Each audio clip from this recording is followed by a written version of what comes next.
নাট্যকার স্বপন গাঙ্গুলি।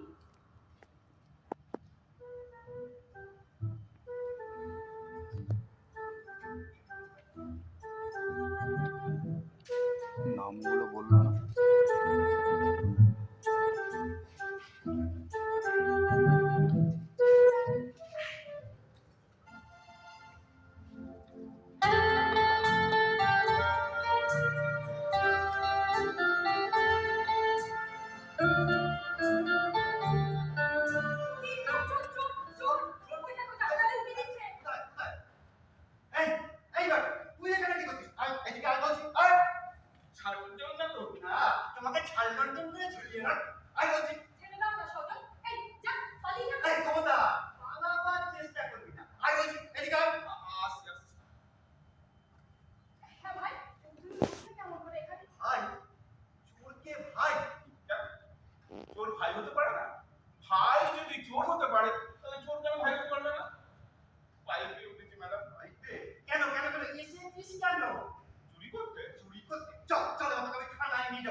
মানুষের ভিতরেই ভগবান আছে। আপনি সব বইও পড়েন?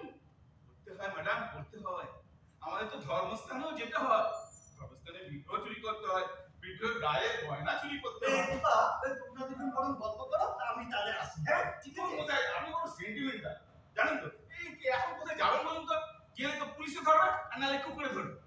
তার থেকে ভালো না আমরা ভোরবেলা দুজনে গলা জড়াজড়ি করে বেরিয়ে যাবো। বসো না সজল, ভদ্রলোক তুমি কথা বলে। ভদ্রলোক? চোর হলো ভদ্রলোক? বলছিলাম আপনার তো বেশ ভালোই বুদ্ধি আছে, ভদ্র লাইনে আসতে পারবেন না? আসার ইচ্ছা ছিল জানেন, কিন্তু এই হাত দুটো না মানে না মানে।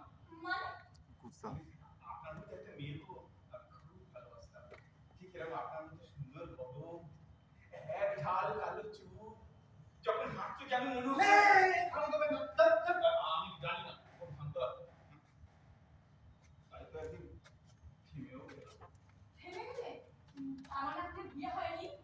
করে হবে ম্যাডাম, চোরের সঙ্গে কি কেউ ঘর বাঁধার স্বপ্ন দেখে? এই যে আপনি কি সজলবাবুকে বাদ দিয়ে? চুপ! কি বলতে পারি বলেন না। জানি জানি, চোরের ভাষা একমাত্র পুলিশই বোঝে। টয়লেটে যেতে হয় বললেন, ভোর হয়ে আসছে তো। কিন্তু টয়লেটটা আমাদের নিজের তলায়। বলছিলাম সজল, প্লিজ যাও না, ওনাকে একটু টয়লেটটা দেখিয়ে দিয়েছো না? আমি চোরকে? কি কুক্ষণে যে আজকে এই বাড়িতে এসেছিলাম।